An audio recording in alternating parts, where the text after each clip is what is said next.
since everybody's so polite and quieted down right at the invited time. Good morning. Welcome to UC Davis School of Law and the Law Review Symposium on the Honorable John Paul Stevenss. We are proud and honored to have you here. And I also want to welcome C-SPAN in America and the court's viewers from across the United States. We're hoping that it doesn't play at 2 in the morning at some point in time, that we get a nice Saturday afternoon perch. As part of this 40th anniversary of the dedication of Martin Luther King Jr. Hall, this symposium pays tribute to the career of Supreme Court Justice John Paul Stevenss. Since his appointment in 1975, Justice Stevenss has crafted a rich and intellectually powerful jurisprudence.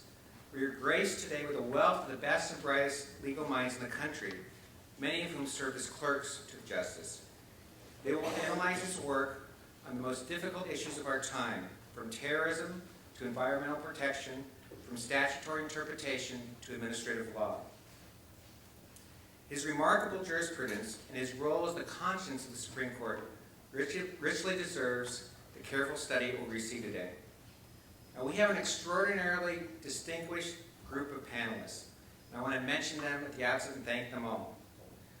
We have Dean David Levy from the Duke University Law School, and formerly a United States District Judge for the Eastern District of California, and also formerly an adjunct professor at UC Davis School of Law. We have Jeffrey Fisher, co-director of the Supreme Court Litigation Clinic at Stanford. We have Jamal Green at Columbia. Linda Greenhouse, currently at Yale Law School and formerly the reporter for the New York Times covering the Supreme Court. We have Elizabeth Semmel, director of the Death Penalty Clinic at UC Berkeley. Cruz Reynoso, a former justice of the California Supreme Court. Andrew Stiegel from Seattle. Teresa Wynn Roseborough, former U.S. Deputy Assistant Attorney General. Kenneth McMaster of Santa Clara. Daniel Farber of UC Berkeley. Eugene Fidel, president of the National Institute of Military Justice. Deborah Pearlstein, research scholar at the Woodrow Wilson School at Princeton. And Catherine Watts at the University of Washington. I want to thank all the participants for being part of the symposium. I'd also like to thank our sponsors, the law firm of Boutin, Gibson, DeGisto, Hodel, Incorporated, Kirkland & Ellis, and King Hall Annual Fund. Last but not least, I would be truly remiss, and she arrived on cue, I would be truly remiss if I did not thank my friend and colleague, Professor Diane Marie Amon, an accomplished international law scholar, a former clerk of Justice Stevenss, and the new director of the California International Law Center at UC Davis School of Law. This symposium is a result of her hard work and commitment. Thank you, Professor Amon.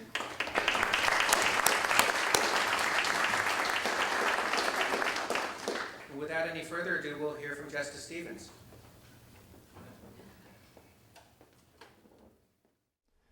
Dean Johnson, Dean Levy, and Professor Amon, friends and former law clerks, and people who are spending their valuable time attending this fine event, I want to welcome you and thank you for your part in all the proceedings. I want to start by explaining why I think Dean Levy has probably agreed to participate, or why he was invited. I don't know which I should say. But it's not, I don't think, because of his fine record as a district judge or the fact that his father was probably the finest attorney general that the country's ever had, or the fact that he's such a good scholar.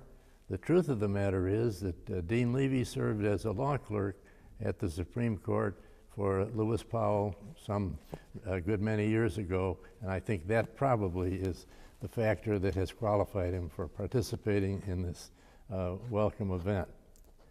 Similarly, I want to mention Professor Amon, who clerked for me a good many years ago, and I just want to mention 2 cases that she worked on because they, I think, are relevant to experiences that a good many of you have had in connection with your work at the court.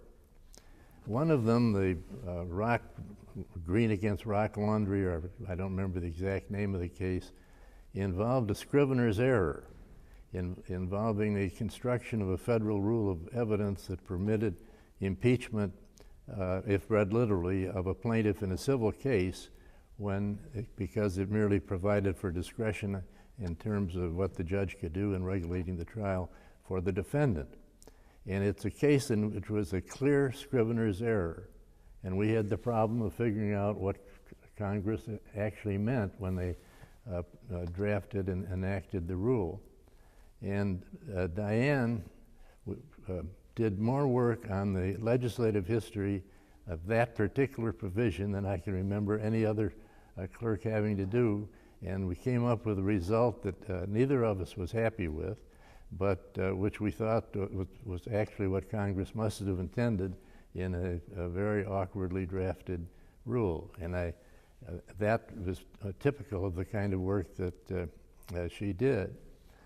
Another example of a case she worked on was the Ward's Cove case, a Title VII case, in which the record was terribly important in thinking through the whole problem, and her work on understanding what was to be found in one of the records in a big record case was really remarkable and extremely helpful. And I mention that because I want to thank her and others in the audience who have served as law clerks in the past, not just for being here today and participating in this interesting proceeding, but for all the work that you've done over the years in different capacities that have been of immense help to me in my work. And finally, and specifically, I have to mention Dan Farber as the one clerk whom I identified in an opinion that I wrote.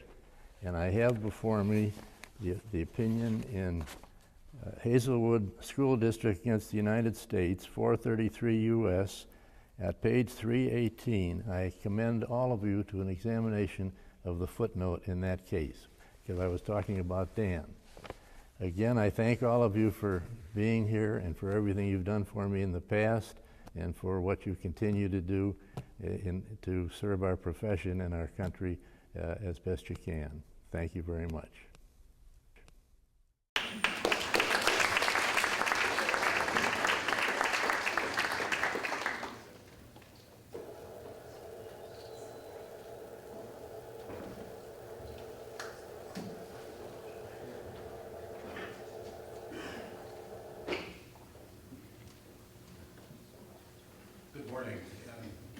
This is not intended to take issue with anything that the justice just said, but since he asked the question of why I was here, let me just say that I'm here because of my admiration and loyalty and affection for this law school.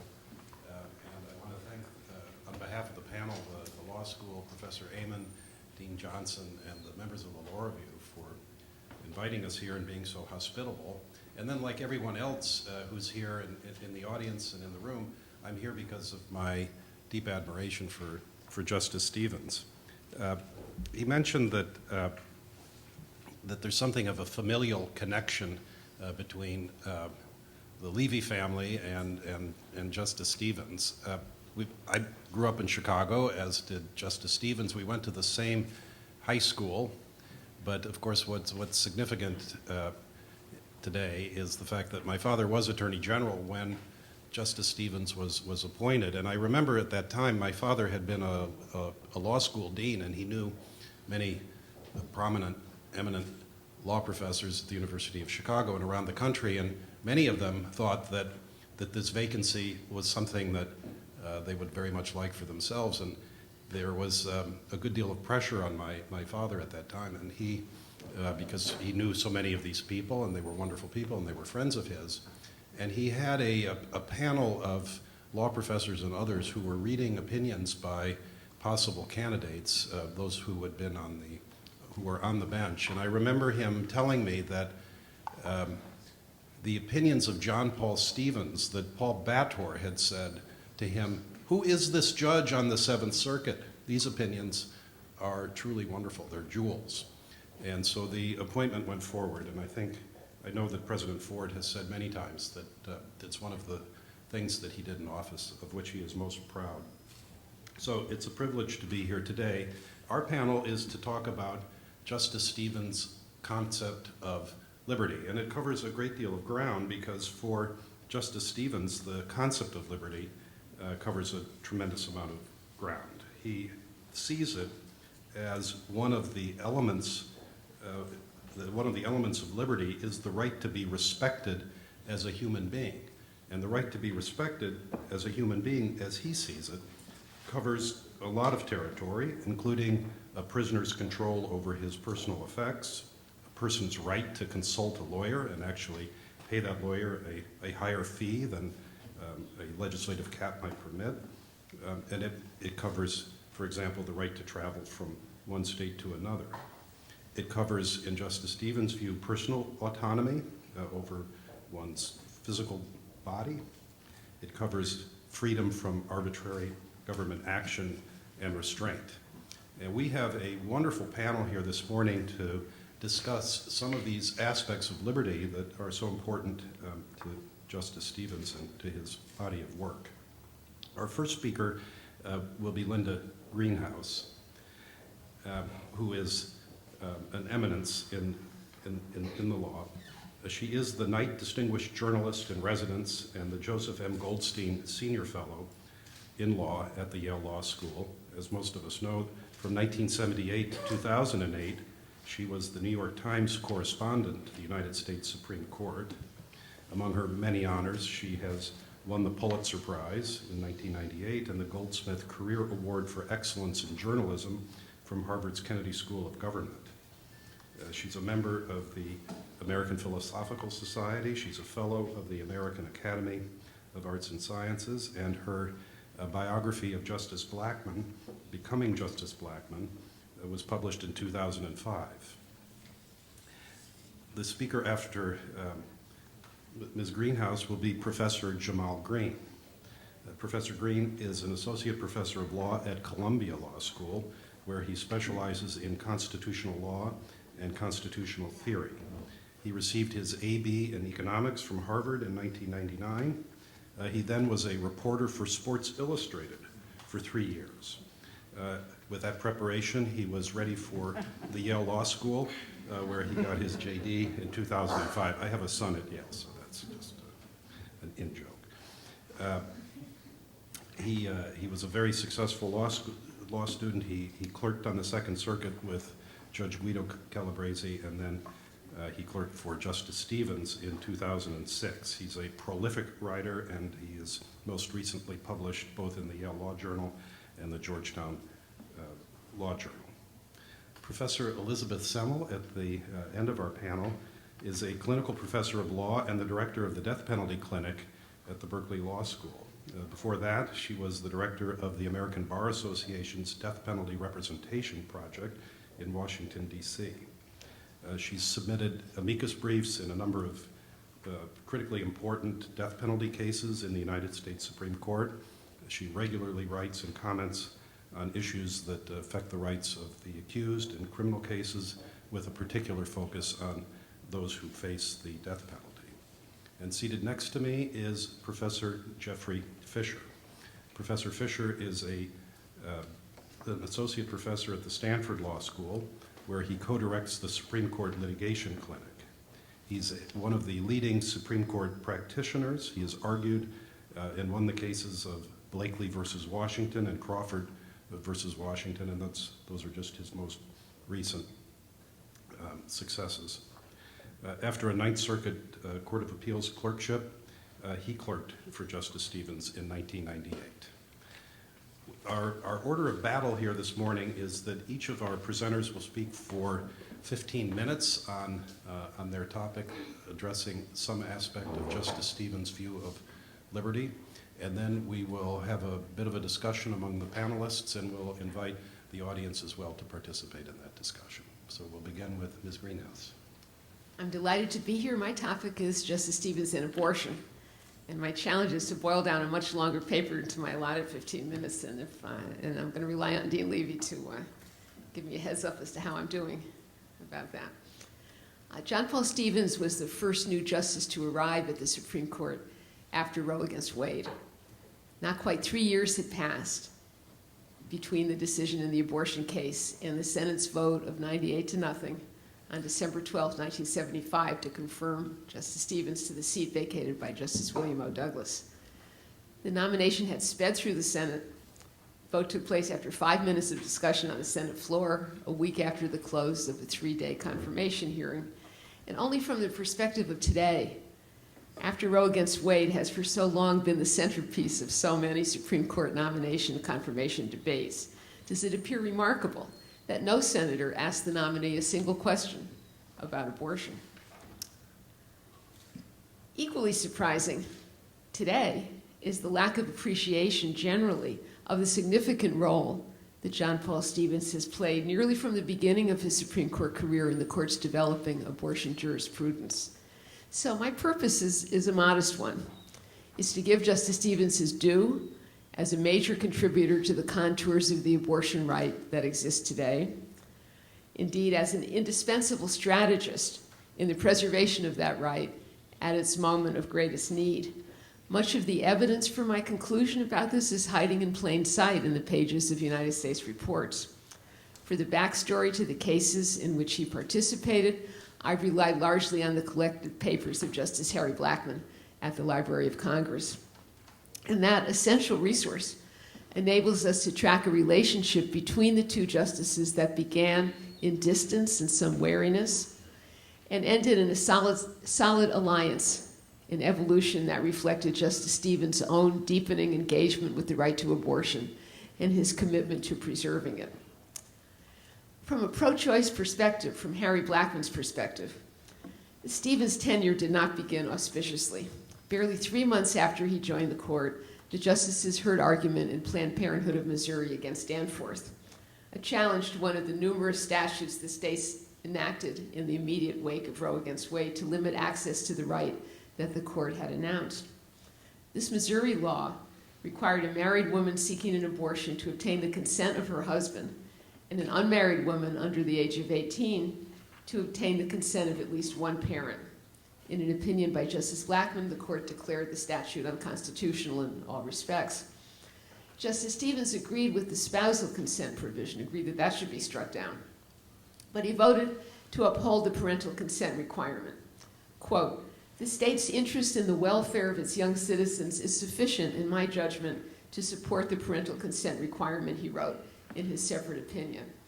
He said that a state legislature was entitled to conclude, quote, "that most parents will be primarily interested in the welfare of their children," and further that the imposition of a parental consent requirement is an appropriate method of giving parents an opportunity to foster that welfare by helping a pregnant, distressed child to make and implement a correct decision, unquote. Needless to say, Harry Blackmun didn't like this very much. Barely 6 months later, the court was wrestling with another post-Roe dilemma, whether the government was obliged, either by statute or the Constitution, to pay for abortions for women who were too poor to pay for one themselves. Once again, Blackmun could take little comfort in the performance of his newest colleague. Stevenss joined a 6-3 majority that rejected the claim, both on constitutional and statutory grounds. Nonetheless, there was evidence, at least from Blackmun's point of view, that John Paul Stevenss was not a lost cause. All three, this was a trio of cases, all three went to conference in January 1977, and Blackmun's conference notes indicate that Stevenss' vote was neither reflexive nor untroubled. He said that this one of these cases, Mayer against Roe, which presented the broadest constitutional issue, that could the state, a state that used Medicaid funds to pay for childbirth for poor women, the statute said, did not have to pay for abortions for poor women who didn't want to continue the pregnancy. And Blackmun's extensive conference notes indicate that the court's discussion was lengthy and intense. This is what Stevenss said in Blackmun's shorthand: "Important not to overrule Roe. Equal protection, difficult, but state has an interest and Roe so recognizes. But legislative arguments, not so overwhelming. Impact of Roe is eaten away. Will the legislature make the necessary decision? I'm concerned whether the democratic process will survive," unquote. That was what Stevenss said to his colleagues in the closed-door conference. So the education of John Paul Stevenss on abortion had begun. A pattern quickly emerged in the court's abortion docket, the one that would persist really until the present day. Every time the court upheld an abortion restriction, jurisdictions around the country would quickly adopt similar restrictions, and some would go a little bit further just to test the waters. Every time the court struck down an abortion restriction, jurisdictions would regroup and come back with a slight modification that just might pass muster. The result has been a steady stream of cases presenting the justices with the seemingly endless ways in which For example, parental involvement in a minor's abortion decision might be mandated by the government. One such variety reached the court in 1979, a case from Massachusetts, Bellotti against Baird. The state law, as authoritatively construed by the Massachusetts Supreme Judicial Court, required a minor to obtain consent of both parents or of a judge who was authorized to grant permission, quote, for good cause shown. Conversely, the judge was authorized to withhold consent upon finding that the abortion would not be in the minor's best interest, even a minor who was deemed capable of making an informed choice, and indeed one found to have made an informed choice. In other words, the judge could just overrule that. With only Justice White dissenting, the court voted 8-1 to affirm the Massachusetts SJC's judgment that the statute was unconstitutional. And this case marked John Paul Stevenss' emergence from the shadows into the limelight of the court's abortion jurisprudence.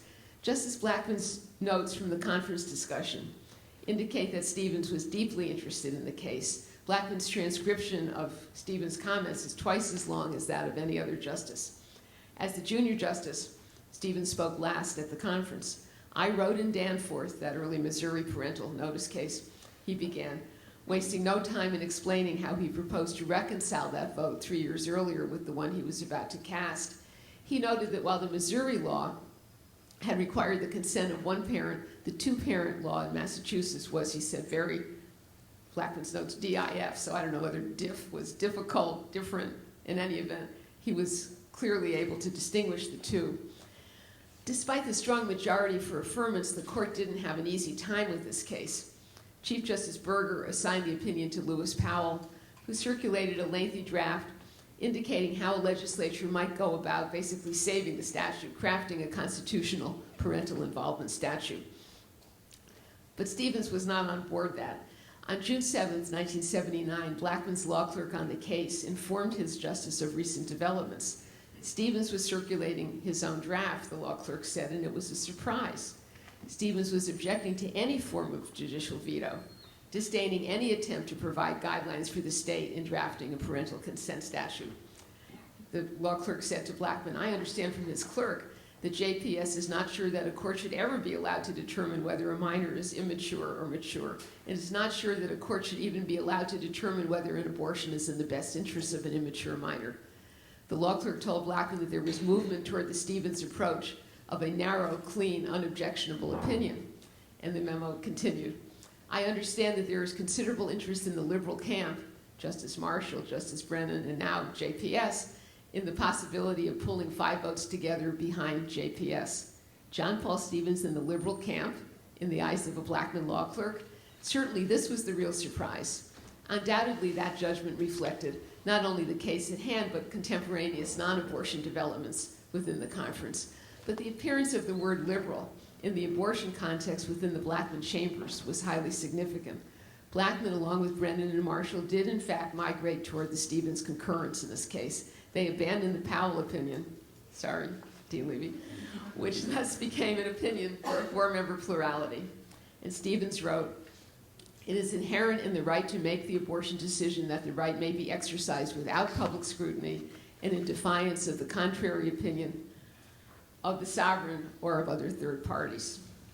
This was hardly the justice who had argued in Danforth that the state was entitled to assume that most parents would act reasonably and responsibly in deciding whether to permit their daughter's choice to terminate a pregnancy. And when the public funding issue returned to the court a year later, Stevenss dissented from the court's decision to uphold the Hyde Amendment, a federal budgetary measure that limited, in most cases prohibited, the use of federal Medicaid money to pay for abortions, even abortions deemed medically necessary. Stevenss wrote a separate dissenting opinion, noting that a poor woman who would ordinarily be entitled to Medicaid coverage for all medically necessary care was being denied the ability to exercise her constitutional right. So these developments, I think, show that early on, back in the 70s, Stevenss was working continuously to find a place to stand on the issue of abortion, one that made sense to him among the roiling waters of the court's developing abortion jurisprudence. As with other aspects of the court's docket within the boundaries of stare decisis, and Liz Semmel will certainly, I'm sure, talk about this with respect to the death penalty, He was never willing to take for granted that he had been right in the past without thinking the problem through in each subsequent iteration. The dynamic quickly began to change when Justice O'Connor came on the court, replacing Justice Stevenss, and that really threw the whole future of the right to abortion into some doubt. And a large part of my paper, which I'm going to condense quite drastically, shows that Justice Stevenss reached out to Justice O'Connor and worked with her, not always successfully, but little by little, gained her trust. They were on the same page. And this really came to fruition in 1992 when Roe against Wade, when the court's adherence to Roe against Wade faced a moment of truth in the Casey case, Planned Parenthood against Casey. And in this case, and I just want to skip ahead here and find the part that is crucial. Excuse me. Stevenss played a strong role in framing the question that was going to be granted in this case, trying to narrow the question to limit the chance that the court would actually use the case to overturn Roe. And the essential outline is now, I think, pretty well known, how the three justices, Sandra O'Connor, Anthony Kennedy, and David Souter, worked together to craft an opinion that would adhere to the basis of Roe against Wade. As soon as Stevenss saw this draft, he sprang into action and began running interference between Harry Blackmun, who was very distressed by this case and was writing a very fierce dissent, and the trio, with the ultimate goal of producing an opinion, or as much of an opinion for the court as could be produced. He wrote to them, he said, "Your opinion is impressive, you're to be congratulated," but he suggested a complete reordering of the trio's opinion that would start with what was right about Roe against Wade instead of the draft that they had produced, which started with what was wrong with it and kind of built up to what should be saved of it. And this is how the Casey case came out. It enabled Blackmun to sign, Stevenss to sign with the three, the first 26 pages of the opinion, which adhered to the basic outlines of Roe against Wade. Just finish up here very quickly. Justice Stevenss had only one more opportunity to influence the course of the court's course on abortion. In 2000, the court struck down Nebraska's partial birth abortion prohibition by a vote of 5-4. Kennedy voted in dissent. And the challenge to Stevenss, who had the assigning power as the senior associate justice in the majority, was to hold Sandra O'Connor. He assigned the opinion to Breyer, whose opinion in Stenberg against Carhart that was produced here was almost completely devoid of rhetoric. It read more like an article from a medical journal, and it did the trick. It held O'Connor. 7 years later, when a nearly identical federal abortion ban came before the court in Gonzalez against Carhart, O'Connor was off the court. With her successor, Samuel Alito, voting the other way, Kennedy wrote the majority opinion to uphold the Federal Partial Birth Abortion Act. Stevenss did not write separately, permitting Justice Ruth Bader Ginsburg to speak powerfully for all four dissenters. It was, in a sense, a final strategic calculation from a justice whose influence on the Supreme Court's abortion jurisprudence had for so many years depended not on the volume of his voice, but on the quality of his judgment. Thank you.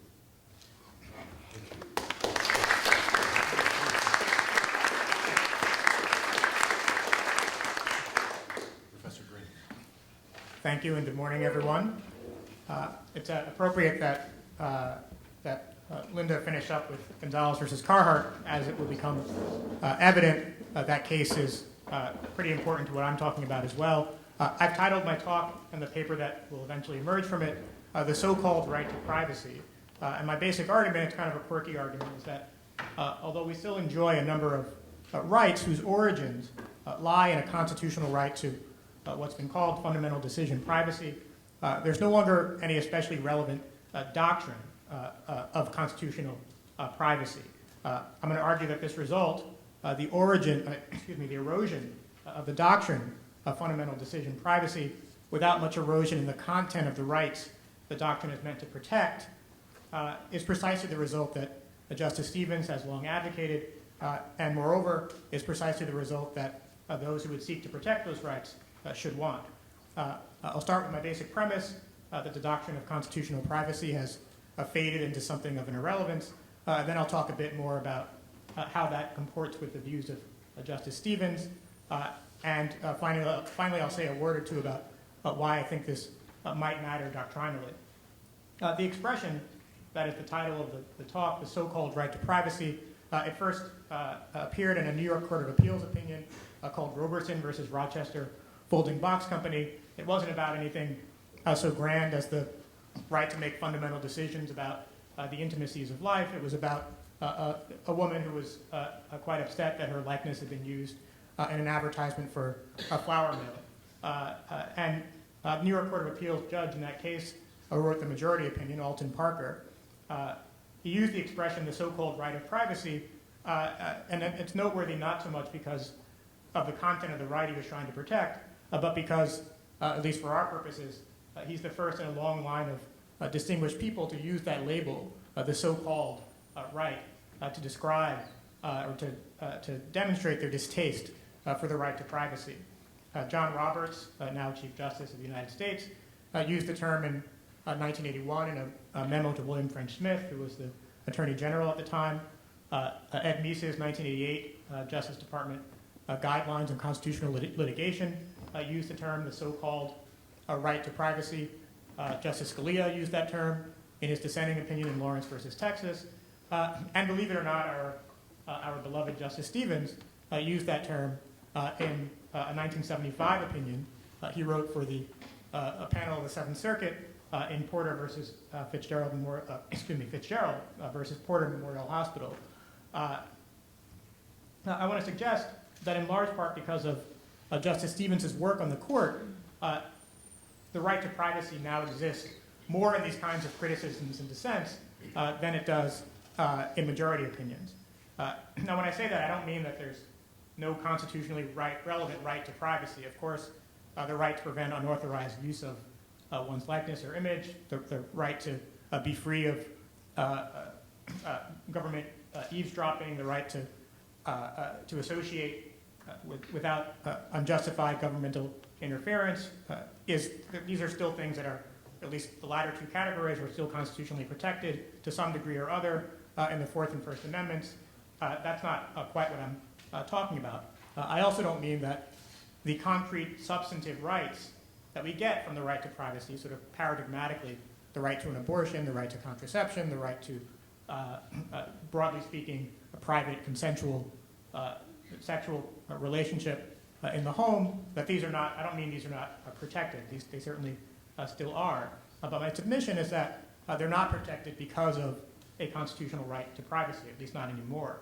The right to abortion, most recently defended by the dissenters in Gonzalez against Carhart, Justice Ginsburg's opinion for the court, joined by, or her dissenting opinion, joined by Justice Souter, Justice Stevens, and Justice Breyer, discusses Planned Parenthood versus Casey, talked about the origins of the constitutional right to an abortion, but says, quote, legal challenges to undue restrictions on abortion procedures do not seek to vindicate some generalized notion of privacy, but rather they center on a woman's autonomy to determine her life's course, and thus to enjoy equal citizenship stature.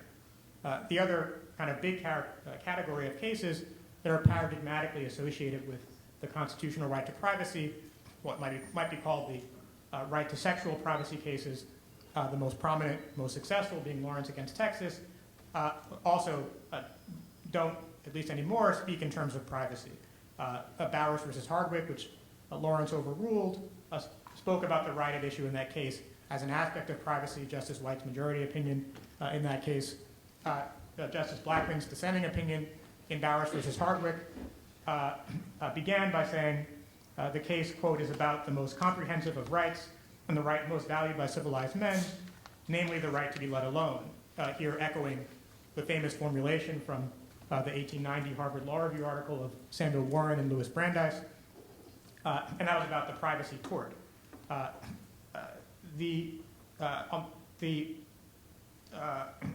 Lawrence majority opinion by Justice Kennedy sought specifically to distance itself from that conception of the right at issue.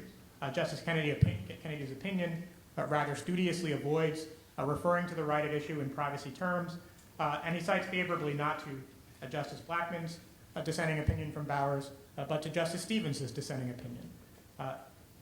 In Bowers versus Hardwick, Justice Stevens wrote, in pertinent part, that, quote, individual decisions by married persons concerning the intimacies of their physical relationship even when not intended to produce offspring, are a form of liberty protected by the Due Process Clause of the 14th Amendment. Moreover, this protection extends to intimate choices by unmarried as well as married persons. Justice Kennedy's majority opinion in Lawrence says that this analysis should have been controlling in Bowers and should control here. So thus, as understood by the majority in Lawrence, the right to make personal decisions regarding one's intimate life is protected not as part of or an aspect of the penumbral right to privacy that emerges from Justice Douglas's opinion in Griswold, but as an aspect of the liberty directly protected by the text of the Due Process Clause of the 14th Amendment. Justice Douglas's privacy right then, I think, lives on only in the minds of its critics. It's entirely understandable that Justice Kennedy would have turned to Justice Stevenss to articulate that view. Justice Stevenss has repeatedly emphasized that treating fundamental decision privacy as fundamental decisional rights as an aspect of privacy is a mistake.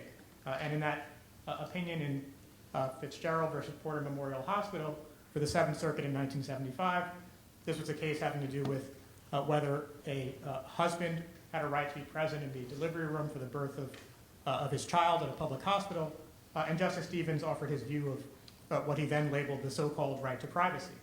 He wrote, quote, "It is somewhat unfortunate that claims of this kind tend to be classified as assertions of a right to privacy.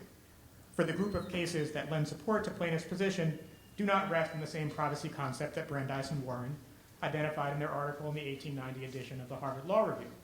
These cases do not deal with the individual's interest in protection from unwarranted public attention, comment, or exploitation. They deal rather with the individual's right to make certain unusually important decisions that will affect his own or his family's destiny."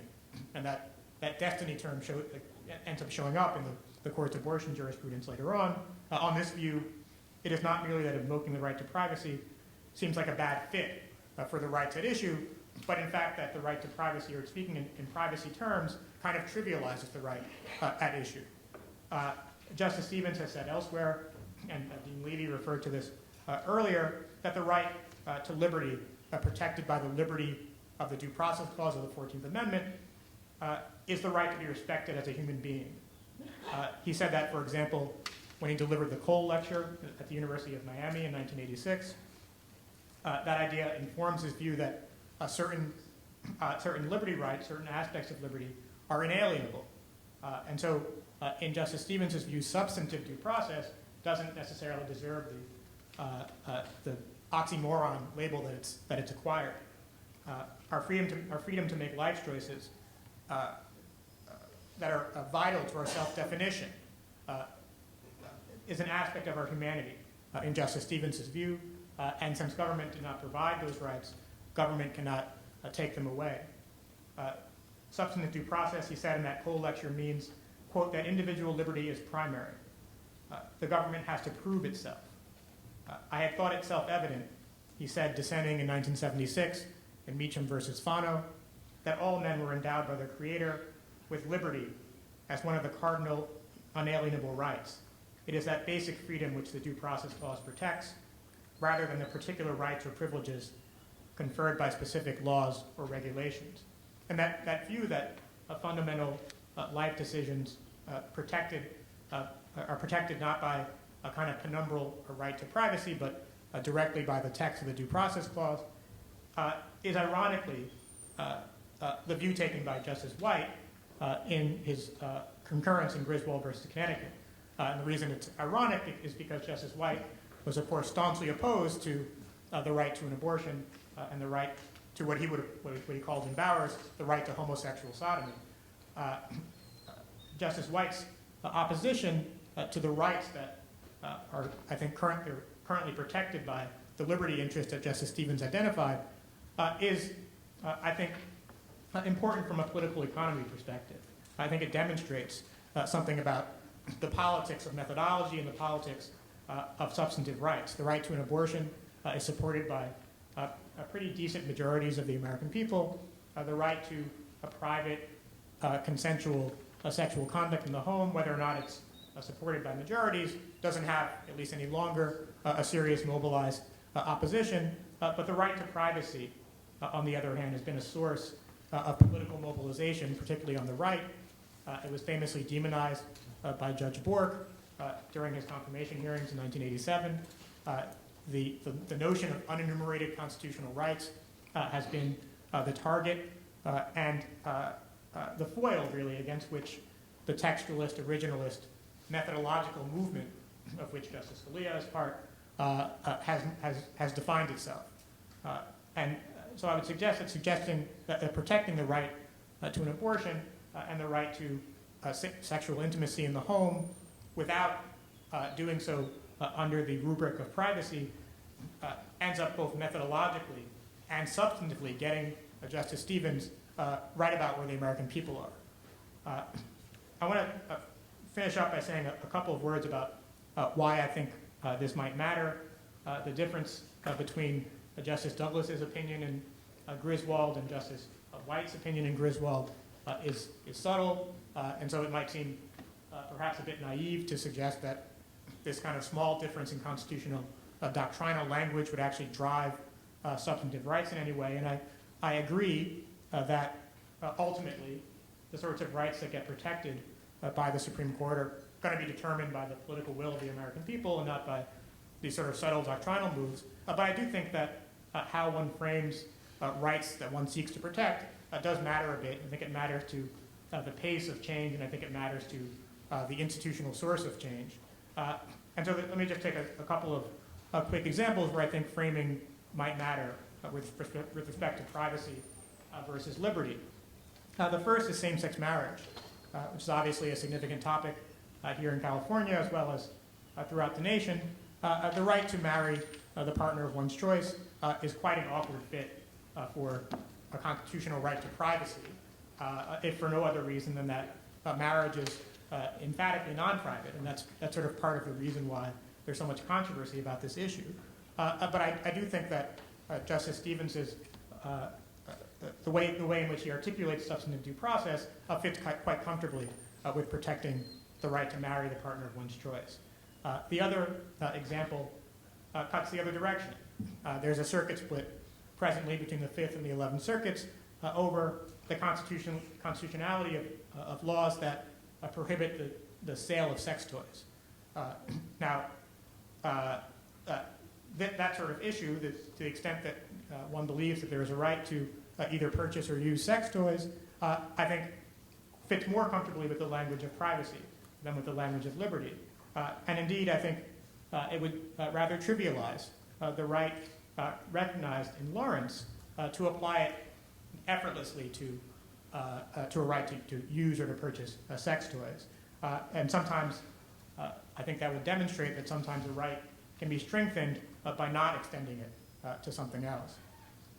So framing the right to an abortion, the right to same-sex intimacy in terms of liberty directly protected by the text of the 14th Amendment, as opposed to as an aspect of privacy, while not without its pitfalls, is, I would suggest, a more defensible, a more intuitive, and therefore a sounder basis for constitutional protection. And Justice Stevenss, I think, should be commended for his role in effecting that transformation.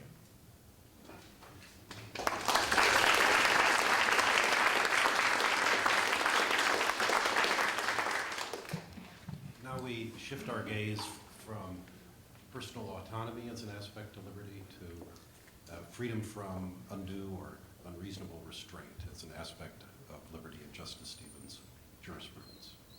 Professor Semple. Given the introduction, it will come as no surprise that my topic is capital punishment. And the piece, at least, is tentatively titled Reflections on Justice Stevenss' Opinion in Bays versus Reese, Whose Evolution. Each of us was invited to bring to this symposium a perspective on Justice Stevenss' jurisprudence that derives from our professional experiences. Mine is that of a capital defense attorney who has defended clients, defended the accused for more than 3 decades. I've had the enormous good fortune to be involved in a number of Supreme Court death penalty cases, and in preparing for these remarks, also had the occasion to benefit from the observations of former Supreme Court clerks.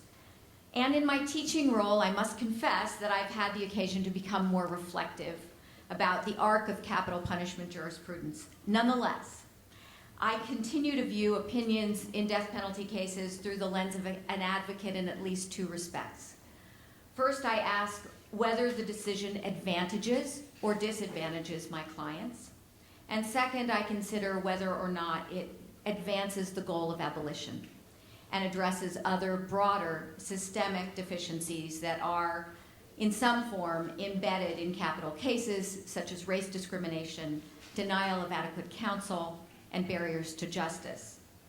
As many of you know, in 2006, Professors James Liebman and Larry Marshall, both former Stevenss clerks, published an exhaustive article on the subject of Justice Stevenss' death penalty jurisprudence. And they compared what they called Justice Stevenss' nuanced, less is better approach to the death penalty with that of other members of the court who, unlike Justice Stevenss, were among the 9 whose collection of separate opinions made up the decision in Furman against Georgia in 1972, and with the views of others who served with Justice Stevenss since his appointment to the court in 1975. Now, I'm not going to use Jim and Larry's analysis as a rehash, but rather as a jumping off point to discuss what I think is actually not the capstone to Justice Stevenss' death penalty jurisprudence, that is his concurring opinion in Bays. I wouldn't call it the capstone because while this is a symposium examining Justice Stevenss' career to date, his career on the court has most certainly not come to an end. In April of last year, the Supreme Court issued its opinion in Bays, the case that established the test for determining whether a method of execution violates the Eighth Amendment's ban on cruel and unusual punishments, and upheld Kentucky's lethal injection protocols. Justice Stevenss concurred in the judgment, but I should say, he concluded that the imposition of the death penalty represents, and I'm quoting, the pointless and needless extinction of life with only marginal contributions to any discernible social or public purposes, unquote, and therefore violates the Eighth Amendment. With these words, Justice Stevenss became the 5th Gregg justice to declare capital punishment is unconstitutional under the Eighth Amendment. On a single day in 1976, the court issued Gregg versus Georgia and 2 companion cases approving statutes in Georgia, Texas, and Florida that had reenacted the death penalty under variations of a model of what had become to be seen as the Furman mandate, that the discretion of the sentencer must be guided so that the ultimate punishment is not imposed in an arbitrary or discriminatory manner. These 5 justices served together, that is the 5 Gregg justices who later declared the death penalty unconstitutional, served together between 1975 and 1987, and they are in order of appointment Justices Brennan, Marshall, Blackmun, Powell, and Stevenss. So for those who look forward to the day when a majority of the court will reach the milestone of abolition, Justice Stevenss' opinion in Bays is another highly visible marker along this road. So first, with a bit of retrospective, I'm going to offer some observations about the 2-year period between the publication of the Liebman-Marshall article and the decision in Bays. What might have led Justice Stevenss to conclude that the narrowing of the death penalty could not address problems with the institution sufficient to avoid having to take what Liebman and Marshall called the more controversial step of declaring it unconstitutional? Second, why might Justice Stevenss have selected Bays, the lethal injection case, to take this next step? And I note here that however others may characterize Justice Stevenss' conclusions, my sense is that he would not call it controversial. Third, having taken this step, why did Justice Stevenss concur in Bays rather than follow Justice Blackmun's example in Callens versus Collins of dissenting from any death penalty affirmance, dissenting from a denial of certiorari or denial of stay in capital cases?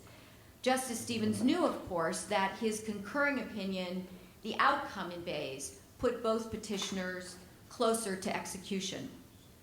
Let me just note that I'm not going to, and I do not compare Justice Stevenss' conclusion in Bays to the dissenting opinions of Justices Marshall and Brennan and Gregg, or Justice Powell's statement after his retirement that he regretted his decision in McCleskey versus Kemp and had come to believe that the death penalty ought to be abolished.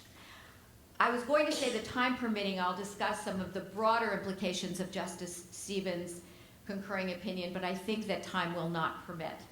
So, one could argue that there's ample basis for optimism that Justice Stevenss would in some manner someday come to the conclusion that Justice Blackmun reached in Callens, when he now famously wrote that he would no longer tinker with the machinery of death, and he concluded that the death penalty experiment has failed. It's notable that the Liebman-Marshall article begins with Justice Stevenss' speech to the American Bar Association in 2005 on the occasion of the Thurgood Marshall Award. And in that address, Justice Marshall cataloged the serious flaws in the administration of the death penalty, wrongful convictions, inadequate legal representation, the process of death qualification, which produces guilt-prone juries and creates a risk that a fair cross-section of the community will not serve on a capital jury, and two aspects of the sentencing process that tip the scales in favor of death: judicial elections and victim impact evidence. But there are at least several reasons, independent of the folly of prognostication, why it would have been unwise for Professors Liebman and Marshall to have predicted that Justice Stevenss would ultimately embrace Justice Blackmun's view. First, Justice Stevenss' reservations about capital punishment were already well-known and long-standing when their article was published. More than a decade before Bayes, in another address to an American Bar Association group, he delivered a somewhat similar critique of the death penalty. Second, as Professor Amen has written, Justice Stevenss has never hesitated to dissent based upon, quote, the value he places on transparency in judicial decision-making, unquote. Third, the thesis of Liebman and Marshall's article is not that Justice Stevenss has been inching his way towards Justice Blackmun. It is rather that his nuanced position on the death penalty has actually triumphed in terms of public policy and legislation, even as it has been rejected by the court. And my read of the author's objective in writing the article is actually to persuade the current court to embrace Justice Stevenss' less is more approach, that approach to capital punishment is achievable, and in their words, a promising, if only a partial cure. So since the 1980s, when a majority of the court abandoned this narrowing approach, Justice Stevenss has been a vigorous and frequent dissenter, including those very years following Justice Blackmun's announcement in Callens. And his dissents have often centered on some of the very issues that precipitated Justice Blackmun's conclusion in Callens. Again, racial bias, intolerance of the risk, the intolerable risk of mistake, the court's retreat from narrowing, and the evisceration of habeas corpus, that is, the ability of federal courts to remedy constitutional error. So it would seem that the answer lies somewhere between 2006, the Liebman-Marshall article, and April of 2008 when Bayes was issued. We can look to Justice Stevenss' public statements, which I've already described. We can also look to his dissenting opinions during this period. In Utrecht versus Brown, where he again objected to the exclusion from capital trials of jurors who opposed the death penalty. We can look to Medellin versus Dredke, where he joined with Justices O'Connor, Souter, and Breyer in dissenting from the dismissal of a writ of certiorari and the termination of federal proceedings in a case that involved the Vienna Convention on consular relations. We can look to Shiro versus Landrigan, where he wrote a dissenting opinion joined by other justices, a decision and wrote, about the majority decision, that it can only be explained by its increasingly familiar effort to guard against the floodgates of litigation. Third, I think it must be noted that during this period, Justices Roberts and Alito joined the court. So before I offer some theories about Bayes, it's worth mentioning Justice Marshall's conviction expressed in Furman that as the population becomes more educated about capital punishment, support for the institution will lessen. And you might ask, have I met anyone who has said, the more I learn about the death penalty, the more passionately I support it? And that includes recent and current members of the court. We have statements by Justice O'Connor prior to her retirement from the court, raising serious questions about capital punishment, telling a group in Minnesota that where they do not have the death penalty, you must breathe a big sigh of relief every day. Justice Ginsburg's remarks about the inadequacy of counsel in capital cases. Justice Breyer, following Justice Stevens' lead in Lackey versus Texas, raising questions about the constitutionality of a death sentence when an individual spends decades on death row before execution. And in 2006, in Kansas versus Marsh, we have Justice Souter in his dissent talking about evidence of the hazards of capital punishment. One might ask whither Justice Kennedy, and since Jeff Fisher is going to talk about Kennedy in Kennedy, I'm going to leave those comments to him. So some theories about Justice Stevens' next step, that next step in Bayes. Does Bayes represent an evolution in Justice Stevens' thinking that narrowing, even if it could theoretically serve its intended purpose, would not be embraced by the post-Rehnquist court? Or was this an evolution in Justice Stevens' thinking to the effect that narrowing, even if adopted, would not decrease the danger of an arbitrary and discriminatory death penalty sufficient to pass constitutional muster? Or some of both and something more? And I would argue the latter, some of both and something more. And it seems to me that the something more is based on two consistent philosophies. The first, Justice Stevens' view of the Eighth Amendment, and the second, his view of the role of a judge. Regarding the first, Justice Stevens has said the Eighth Amendment contemplated changed response in response to changes in society. And that in deciding cases implicating the Eighth Amendment, the views that prevail today should be the views that are decisive. And in Atkins, quoting Coker, he spoke about the need in the end for justices to bring their own judgment to bear on the Eighth Amendment question. Justice Stevens' view of a judge is likewise evolutionary. At a symposium at Fordham Law School held days before the Senate's confirmation of now Chief Justice Roberts, Justice Stevens said, I know that I, like most of my colleagues, have continued to participate in a learning process while serving on the bench. So I think it's fair to say that Bayes is not the radicalization of Justice Stevens. It is about his education because of his openness to realizing that applying the same legal principles that brought him to one view today leads him to another. I'm not going to have time to talk about why Justice Stevens chose Bayes, except to say that I think, not surprisingly, the reasons are transparent in the opinion. That after he goes through his description of the three sort of pillars of capital punishment, three rationales of capital punishment, reasoning, the functions of deterrence, retribution, and incapacitation, in talking about retribution, he deals with the fact that the increasing use of less painful methods of execution, while appropriate and required by the Eighth Amendment, actually undermine that very premise which the public approves of. And I want to conclude by commenting that I think what we should not make of Justice Stevens' concurring opinion in Bayes. In particular, he talked about the questions that remain open for the future. I think we need to note the fact that Justice Stevens has not followed Justice Blackmun.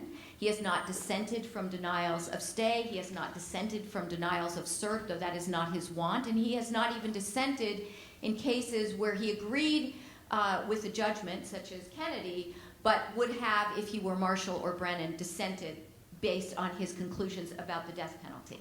Thank you.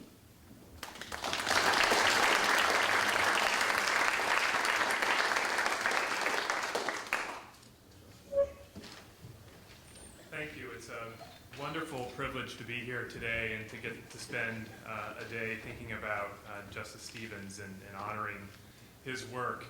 As a law clerk for the Justice about a decade ago, I spent a lot of my time working on criminal cases as it happened.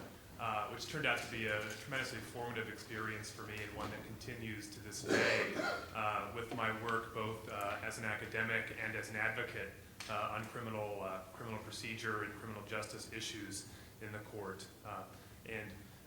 One of the things for me personally, the only thing that has turned out to be unfortunate about the privilege I've had to argue in front of the court and in front of the justice, most recently in the Kennedy case, is that that turns out to be the only interactions I've had with him recently, because the justice, ever careful with ethics, is I think appropriately uncomfortable having conversations with lawyers and even law clerks when their cases are pending before the court. So I've been limited over the last several years to seeing the justice from the other side of the bench, which I can say is itself an extraordinary privilege and thrill, and one that I can certainly remember my first couple of arguments in the court. And I think every time I was particularly pressed or particularly nervous, I just instinctively looked at Justice Stevenss for reassurance. And so it's a privilege to come here today and talk about his work in the realm of criminal procedure. And particularly, I wanted to focus on the right to jury trial. In 1968, in Duncan against Louisiana, which is the case in which the Supreme Court held that the jury trial right applied to the states, the court, but this is obviously before Justice Stevenss was on the court, wrote a really soaring opinion and an homage to the right to jury trial. And among other things, the court said that the right reflects a fundamental decision about the exercise of official power, a reluctance to entrust the plenary powers of life and liberty of the citizen to one judge or to a group of judges. And the court further explained that the right to jury trial is the fundamental protection against arbitrary rule or oppression from the government. Over the past several years, roughly the past decade in particular, we've seen a reemergence and a refocusing of attention on the right to jury trial and what it means and why it's important. In a line of cases that really began with Justice Stevens' opinion in Apprendi against New Jersey in 2000 and has been punctuated since by other opinions, Ring against Arizona in 2002, Blakely against Washington in 2004, and the United States against Booker in 2005, the court has held that the right to jury trial applies to facts that even if a legislature does not designate as part of the crime, nonetheless affects the defendant's punishment, and in particular increases or exposes the defendant to increased punishment. And a lot has been written about these cases, and in particular about the somewhat curious majority in these cases. The core majority in these cases have been a collection of 5 justices, Justice Stevens, Justice Souter, and Justice Ginsburg, and then on the other side of the bench, so to speak, Justice Scalia and Justice Thomas providing the 4th and 5th votes in these cases. And to the extent that critics and academics have discussed particular people in the majority, a lot of the focus has been on Justice Scalia. And I think perhaps because he's written a couple of these opinions, also perhaps because it might be a little more surprising to find Justice Scalia honoring the rights of criminal defendants than Justice Stevens and those in the more liberal camp of the court. But today I want to suggest, I want to talk about Justice Stevens' particular views on the court with respect to the right to trial by jury, and suggest that he actually has a distinct view that is tremendously important. And as I do that, it just reminds me of one story when I was a law clerk, and Justice Stevens came back from a conference in which we learned that he was going to write the majority opinion, and then he looked at the law clerks as we would sit around the table and said, and Justice Scalia is going to write the dissent. And then he kind of turned toward us with a little twinkle in his eye and said, "That's okay, I can take his heat." So these are 2 people, especially with the cases that Jamal and Linda have talked about, are often polar opposites. But here they are on the same side, but nonetheless, I'm going to suggest to you today, have 2 very different views of the right to jury trial. And in addition to spelling out, giving Justice Stevens, as I think Linda well put it, giving credit where credit is due for his work in this field, I'm going to talk about his distinct view and why I think it's important and how I think it's different than the Justice Scalia view of the right to jury trial. So first, to make out my claim for Justice Stevenss' effect in the evolution of the right to jury trial, let me turn to the years after Duncan against Louisiana, where Justice Stevenss joined the court. And for several years, there was actually very little that the court had to do with the right to jury trial. But as we moved into the 80s, there became more and more legislative action involving the right to, involving sentencing procedures and ratcheting up sentences and identifying particular facts and identifying particular kinds of actions that would expose defendants to particular kinds of punishment. And so the court's first introduction to this problem came in a 1986 case called McMillan against Pennsylvania. And the issue in that case was whether using a handgun, the finding that the defendant had used a gun in the commission of a crime, which led to a 5-year mandatory minimum sentence, was something that the defendant had the right to require the jury to find beyond a reasonable doubt, or on the other hand, whether the trial judge could simply make the finding on his or her own after trial by a preponderance of the evidence. In an opinion by William Rehnquist, the court rejected the defendant's claim. And Justice Stevenss wrote the sole dissent in that case, in McMillan. And I want to read you a few lines from that dissent. Justice Stevenss said, "It would demean the importance of the reasonable doubt standard in the jury trial. It would demean the Constitution itself if the substance of the standard could be avoided by nothing more than a legislative declaration that prohibited conduct is not an element of a crime. A legislative definition of an offense named assault, for example, could be broad enough to encompass every intentional infliction of harm by one person on another. But surely the legislature could not provide that the only fact that must be proved beyond a reasonable doubt, and then specify the range of increased punishments if the prosecution could show by a preponderance of the evidence that the defendant robbed, raped, or killed his victim during the commission of the offense." So here Justice Stevenss for the first time articulates a vision of the jury trial right that doesn't simply say whether the defendant gets a jury or not. It says when the defendant gets a jury, and lays down an idea that the legislature cannot manipulate the defendant out of that right. 4 years later, the Supreme Court had another case along these lines called Walton against Arizona. And the issue in Walton was involved capital punishment in Arizona. And the question was whether aggravating facts that were necessary to impose the death penalty needed to be found by a jury beyond a reasonable doubt. Here again, the court rejected the claim, including Justice Scalia rejecting the claim. And here again, Justice Stevenss wrote a sole dissent in the case. And one line of his dissent was, "Even if the unfortunate decisions previous to this one fell one step short of the stride the court takes today, it is not too late to change our course and follow the wise and inspiring voice that spoke for the court in Duncan." So that was 1990. And as I told you at the top, 10 years later in Apprendi in 2000, Justice Stevenss actually wrote an opinion for 5 justices holding exactly what he had told the court it was not too late to hold in Walton, and exactly what he advocated for in McMillan. He said the right to jury trial, along with the right to have facts that affect your sentence, are rights of surpassing importance. And he wrote a really landmark opinion for the court, declaring that the right to jury trial applies to facts that subject defendants not just to some kind of punishment, but to particular kinds of punishment. And 2 years later, the other shoe dropped on Walton itself. In the Ring case, 7 justices on the court voted to overrule Walton.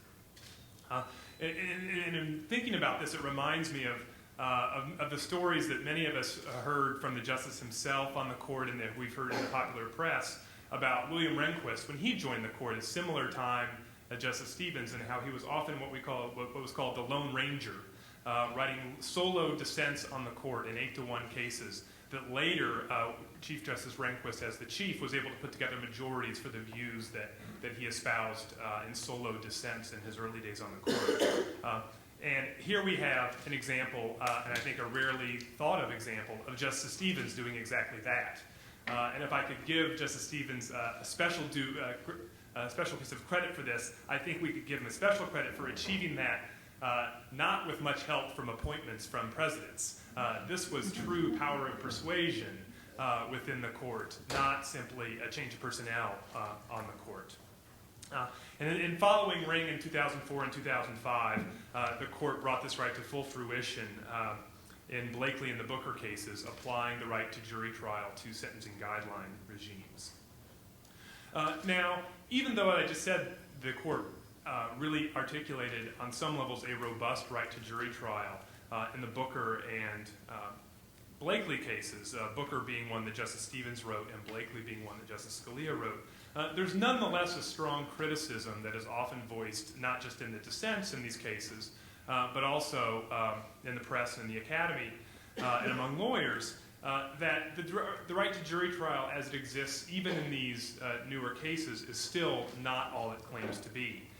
It's overly formalistic, and in one that even though is aimed at curbing the effects of legislative drafting is nonetheless extraordinarily susceptible to legislative manipulation through things like mandatory minimum sentences and other wide ranges that still leave judges a great amount of sentencing discretion.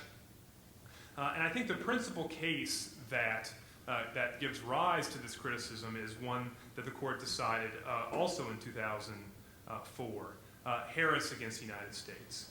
And in the Harris case, the court considered another mandatory minimum provision and considered the question whether the fact necessary to trigger that mandatory minimum was subject to the newly articulated Apprendi rule. In other words, the court considered for itself whether it should overrule the McMillan case. And in a 5-4 vote, the court actually declined to do it. Justice Scalia joined the majority opinion in that case, declining to extend the jury trial right to mandatory minimum findings, leaving it only to findings that increased the defendant's exposure to a higher sentence. Justice Stevenss was in the dissent, but assigned the dissent to Justice Thomas in that case. So I think this is the case that really exposes the differences in approaches between Justice Scalia's view of the right to jury trial and Justice Stevenss' view of the right to jury trial. The Scalia view of the right to jury trial, I think, is almost a separation of powers view. Justice Scalia, I think, sees the right to jury trial as he put it in Blakely, it's something that ensures the people's control over the judiciary. And so when people say it's really surprising that Justice Scalia is supporting the accused in these cases, I'm not sure he's supporting the accused as much as he's supporting and advocating a particular vision of the separation of powers. And it's one that, in his view, if we assign the power, decision-making power to particular people, then liberty and protection will follow from that. Now, the problem with the separation of powers approach to the right to jury trial is that it leads itself to formalism. And Justice Stevenss, when he's written opinions and he's talked about this, I think has a much more functional, substantive view of the right to jury trial. So let me, in my final passage of one of his opinions I want to quote to you, let me quote again from his dissenting opinion in McMillan, where he says, "It's true, as the court points out, that the enhanced punishment is within the range that was authorized for any aggravated assault. That fact does not, however, minimize the significance of a finding of a visible possession of a firearm, whether attention is focused either on the stigmatizing or punitive consequences of that finding. The finding identifies conduct the legislature specifically intended to prohibit and to punish by a special sanction. And in my opinion, the constitutional significance of the special sanction cannot be avoided by the cavalier observation the majority makes that simply ups the ante for the defendant. No matter how culpable petitioner in this case may be, the difference between 11 and a half months, which is what the judge had said he would have given him but for the mandatory minimum, and 5 years of incarceration merits a more principled justification than the luck of the draw." So for Justice Stevenss, the right to jury trial is really a functional being that is aimed at prohibiting legislatures, whether purposefully or unintentionally, for circumventing the right to trial by jury. And so why does he have this distinct vision? And I think this is the thing that gives us the insight into Justice Stevenss here. Many of us say oftentimes that Justice Stevenss is the quintessential common law judge. Common law judges, as opposed to more rule-bound judges, don't simply define and extend rules by their terms, irrespective of the consequences. And they don't do that just for the sake of defining and preserving rules. So for Justice Stevens, liberty is not about formalism, quite the contrary. It's not about structure of government. What liberty is about is individuals. And it's about the individual's protection against arbitrary or oppressive governmental actions. In other words, the right to trial by jury is the right that the defendant has to have his peers decide whether or not he is guilty of something and should be punished in a certain way. And so while I'm happy to sit here today and talk about Ring against Arizona, which overturned Walton and adopted Justice Stevens' solo dissent, in Harris, the court fell one vote short of that. And so I think my parting wish today would be that while Justice Stevens is still on the court, I think it would be a wonderful event for his dissenting opinion in McMillan to be adopted by a majority. And there's reason to believe it's possible. Concurring in Harris, Justice Breyer said, I agree with the dissenters in this case that the right to jury trial as articulated in Apprendi does apply in these circumstances too, because otherwise it wouldn't make any sense. But I'm not willing yet to sign on to Apprendi. So maybe Justice Breyer, or maybe a new justice, will be ready to sign on to Apprendi and to overrule the Harris case, because I think Justice Stevens himself has certainly not given up the cause. There was a case this year called ICE against Oregon, or Oregon against ICE, which involved a version of the Apprendi rule. And Justice Stevens, at oral argument, brought up McMillan yet again and asked the advocate and one of the advocates whether he thought McMillan was rightly decided. And this is what we call in the trade a softball question.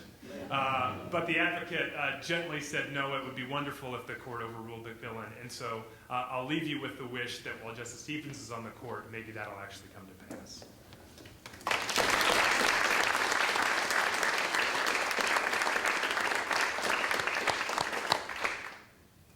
Linda, let's go back to you for a moment. You mentioned that Justice Stevens didn't get a single question about Roe v. Wade when he was confirmed by the Senate in 1975.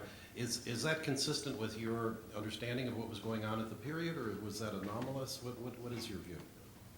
Well, I think it shows us what was going on at the period, which was that there was a long kind of latency period between the opinion in Roe in January of 1973 and the latching onto it as the social mobilizing cry on the right that coincided with the rise of Ronald Reagan. And so Stevens comes on the court in that period where the right really had a lot of other fish to fry at that time, welfare and other kind of family values issues, and abortion hadn't yet become the horse to ride. And it's very illuminating. I mean, in fact, when I looked at his confirmation hearing transcript for this project, just looking for how he answered questions about Roe, I was so surprised to find that there weren't any questions that I went back and read it 3 times because I thought I was missing them. But then, I realized that it just reflected the times, and that's one thing.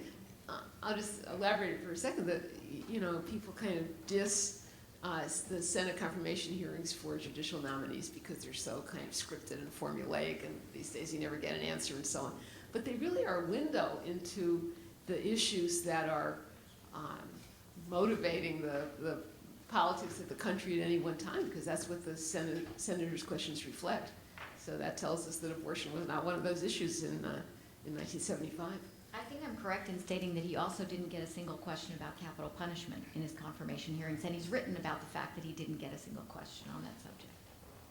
I mean, but both, it seems quite remarkable from our vantage point. Now, I wonder, Jamal, you're sort of a student of public attitudes toward the Constitution. That's one of the areas in which you like to write.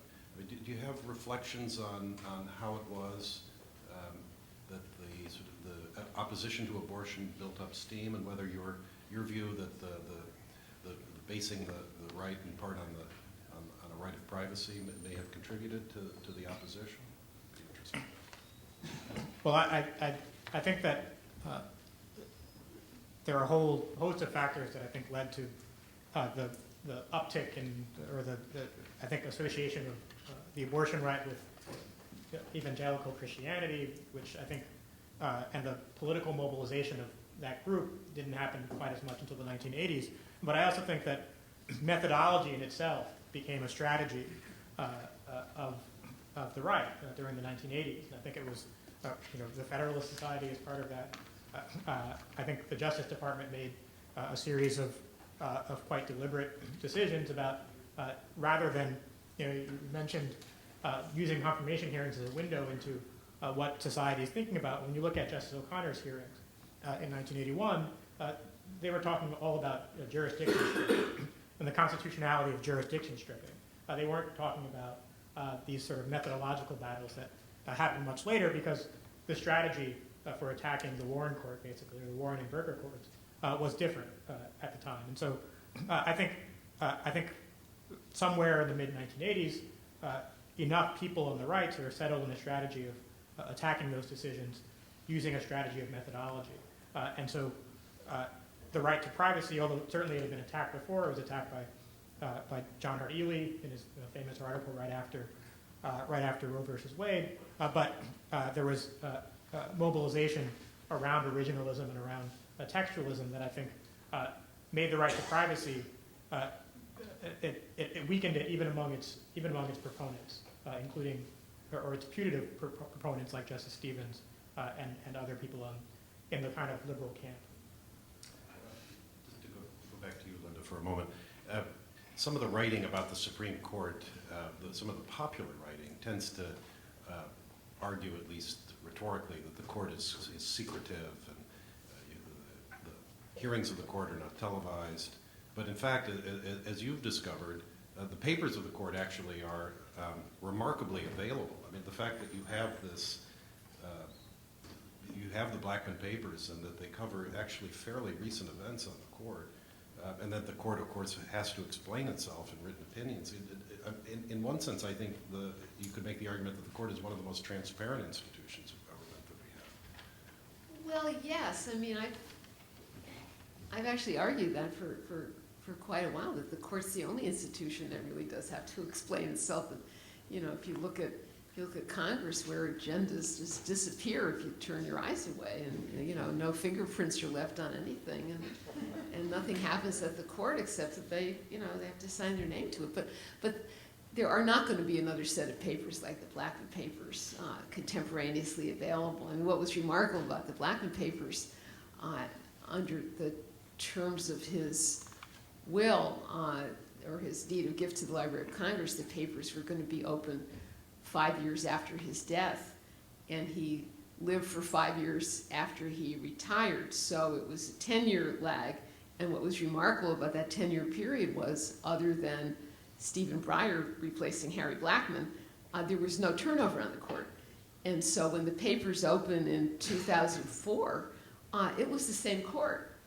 And he had no reason to anticipate that. That was the longest period of time without a change in membership of the court since the 1820s. It was a real historical anomaly. So that's never going to happen again, even if the current justices had not committed themselves, as I believe they have, although not, formally or publicly, to stipulating that their papers will not be released until everybody they've served with is either off the court or dead, however they choose to frame it. The Warren Burger papers, for instance, Burger's tenure was roughly contemporaneous with Blackmun's, are not going to be open until 2026. I can hardly wait.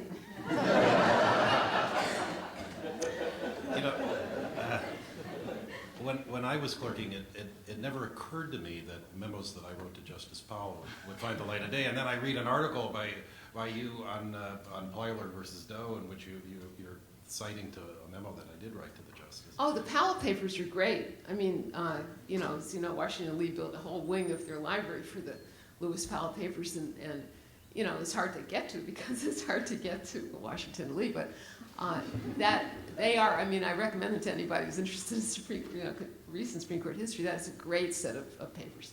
But I'd like to ask Jamal, as a pretty recent law clerk, did it ever occur to you as you were writing a memo to the justice that you were probably writing this memo Linda Greenhouse as well? Well, I clerked after Becoming Justice Blackmun came out, so it was perfectly obvious that I had to be very careful about what I said. So You have a right of privacy. That's right. I do have a right to privacy. No, I think the clerks recognize as much as the justices that what they do is going to be part of history going forward. And I think Justice Stevenss, I don't remember exactly what his rule is, but it will be for another, at least another couple of decades before anyone sees the terrible things I've written. Professor Semmel, it might be interesting to hear you reflect on the intersection between Justice Stevenss's view on racial equality and his death penalty jurisprudence. I think it's an interesting question, and I have to say somewhat puzzling for me in certain respects. In his opinions, whether they are concurring, majority, or dissenting, his critique of the death penalty, beginning with Gregg, it does center very much, is very conscious of how much a part of the death penalty, in the institution of the death penalty, race discrimination is. And I think certainly his adoption of Justice Stewart's narrowing approach was at least inspired by the belief that narrowing would or could ultimately, if not cure, greatly reduce the adverse effects of race discrimination in the imposition of the death penalty. But it's interesting to see that it hasn't been, I guess I would say, as seminal or as central, at least to my estimation, in his jurisprudence as it was for other justices, Marshall perhaps most pointedly. And even when you take a look at Justice Breyer's decision in Miller L. To join Justice Marshall in 1986, when Batson was decided, concurred in the judgment that peremptory challenges could not be used in a discriminatory fashion, but he wrote that the only cure for race discrimination in jury selection was the elimination of peremptory challenges. And it wasn't until Miller L. that Justice Breyer came on board and adopted that view. And other justices have expressed an interest in that view. Justice Stevenss, in public comments, has expressed, I think, an inclination to go in that direction, but he hasn't formally done it. And it just strikes me, and I'm not sure that I have the sort of the full analysis of this or the full weight of this, that it's interesting that despite his consciousness of the effects of race, the invidious effects of race in the death penalty, that he hasn't gone quite that far. So I think the last comment I would make is that I think Snyder is the decision in Snyder, which is the most recent Batson decision, in which Justice Stevenss was a very vigorous questioner during oral argument about racist comments by the prosecutor, race discrimination in jury selection, etc. The opinion in Snyder is a very stripped down, I mean, it could not be a more bare bones opinion in which the court basically hones to the law that discrimination in jury selection is not permissible. But if you didn't know more about the case because you'd read the briefs or you engaged in it, you almost wouldn't know that it was a case about race discrimination. You wouldn't know the defendant was black. You wouldn't know all of the African-American prospective jurors were struck. My suspicion, and it's only that, is that had a lot to do with Justice Stevenss' negotiations, shall we say, on how to assemble a 7-2 majority in that case. Jeff, you've been so important in the last few cases that have turned the federal sentencing system, have shaken it, let us say. And that's part of what I want to ask you about. What would you say that Justice Stevenss' ideal sentencing system would be? Would it be a return to the pre-guidelines system that we had, or does he have something else in view, or can you say? It's a great question, and actually, if I can say one word about his capital jurisprudence that I think Liz your comments brought to mind for me something that I just admire so much about the justice. The three recent opinions where the court has ruled the death penalty out of bounds in certain kinds of cases, Atkins, Roper, and most recently Kennedy. Atkins, of course, was the first, and it was the Justice Stevens opinion. And I think it's a fascinating opinion and a real tribute to his method of judging. I said before, he's a common law judge. And in a similar way, what I was thinking when you were talking was that Justice Stevens is also so comfortable being a judge. He's comfortable with the idea that judges have to make hard decisions and judges have to bring their values to those decisions.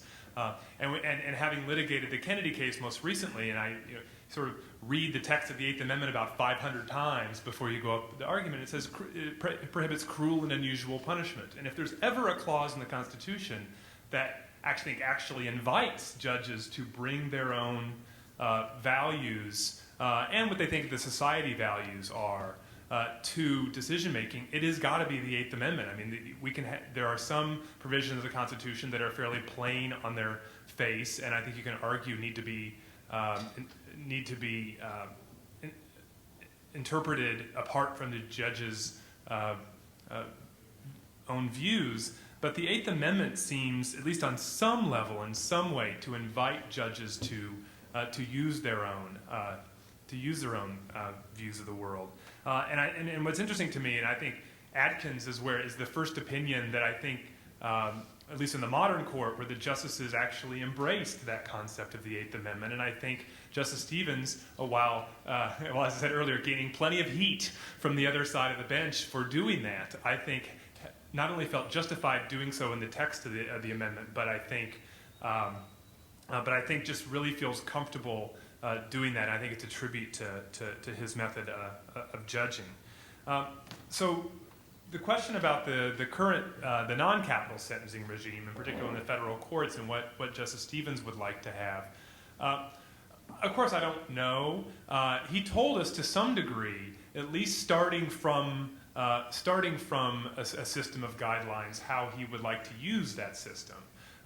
Because in Booker, there wasn't just the constitutional holding that the federal sentencing guidelines were unconstitutional as they were being applied in courts across the country by letting judges make various decisions.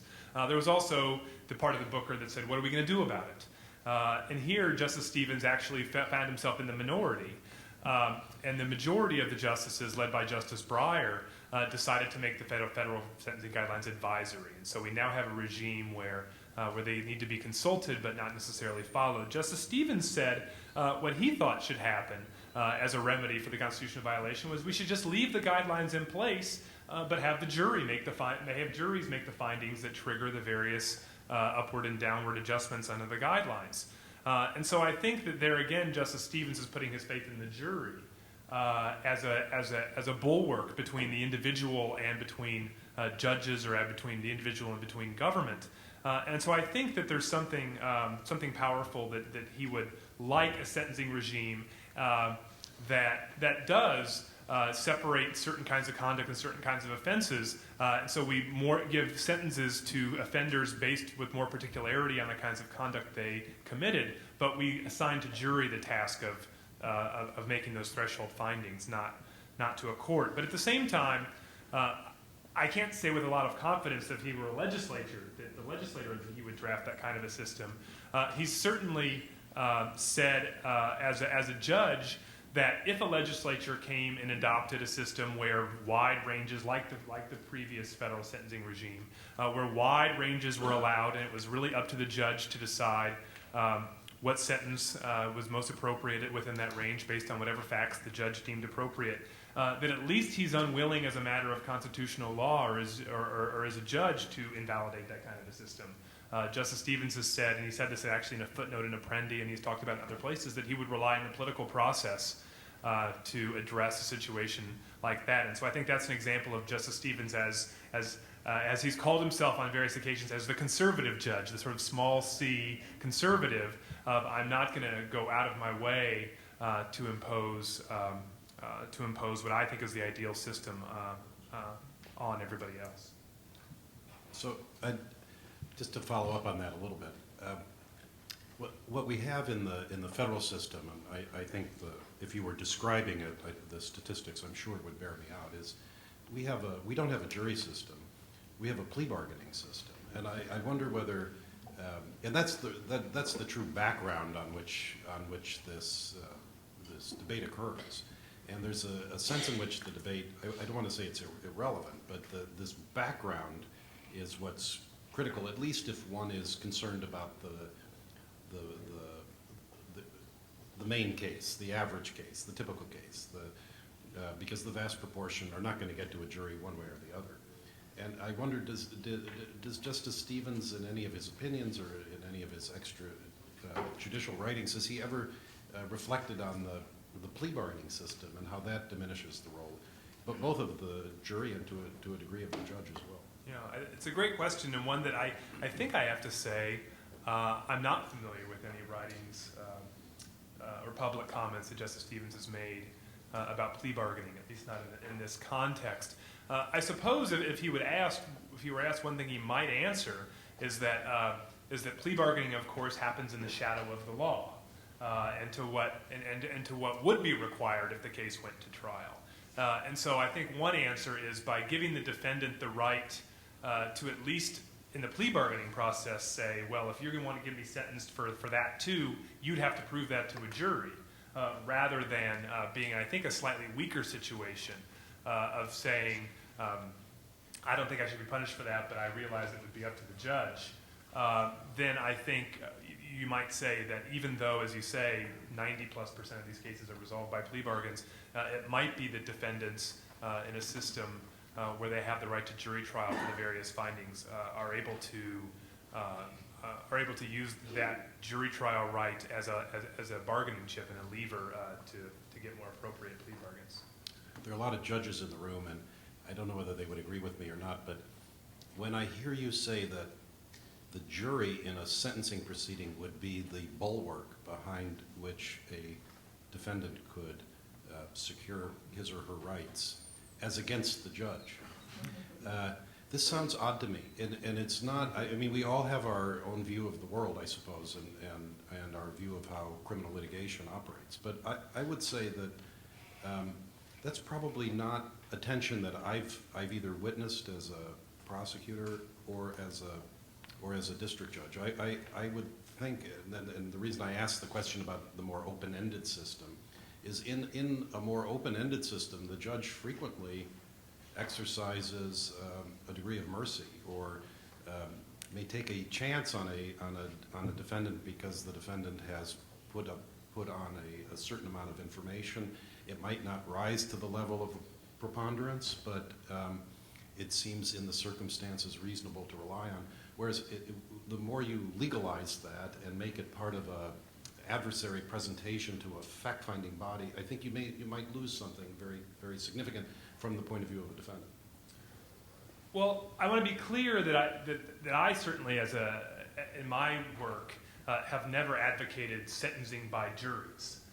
Nor do I think the cases that the court has decided require juries to determine sentences. I think what the right is about, as the court has articulated, as Justice Stevenss has articulated, is the jury is a bulwark in the sense that it is a hurdle that the prosecution needs to get over in order to impose a sentence, and is a prerequisite to a judge imposing a certain kind of a sentence. But nothing about the jury making that threshold necessary finding requires the judge to impose the stiffer sentence, or indeed prohibits the judge from exercising mercy. Now, you might say that when you add this layer of adversary system on top of it, and the case comes to the judge with this finding already made, rather than leaving it to the judge to exercise perhaps less transparent discretion, then you, in certain cases, are going to disadvantage defendants. And I think you just have to say, in other cases, you're going to advantage, and it becomes I'm sure you, as a judge, would have hard to say. But again, it comes down to whether you think that this should be a prerequisite. I think not the end of the line. Let's see if the panelists have any questions for one another, and then we'll open it up to the audience. I want to just add, when we're talking about jury versus judge sentencing, that we need to distinguish, as always, capital cases, because of course an open question remains, will the court go so far, which it clearly hasn't done, as to require that in capital cases the penalty phase, the sentencing decision, have to be made by a jury. And there I would say that indeed the jury is the bulwark between the defendant and the power of the government. And if we look at a state like Alabama, which is one of the few states where a judge can still override a jury's verdict. Indeed, in Alabama, a jury doesn't render a verdict, it renders only a recommendation. In Alabama, we have 25, I think just about 25% of the men and women on death row in Alabama received a recommendation of a life sentence from a jury, which was overridden by a judge.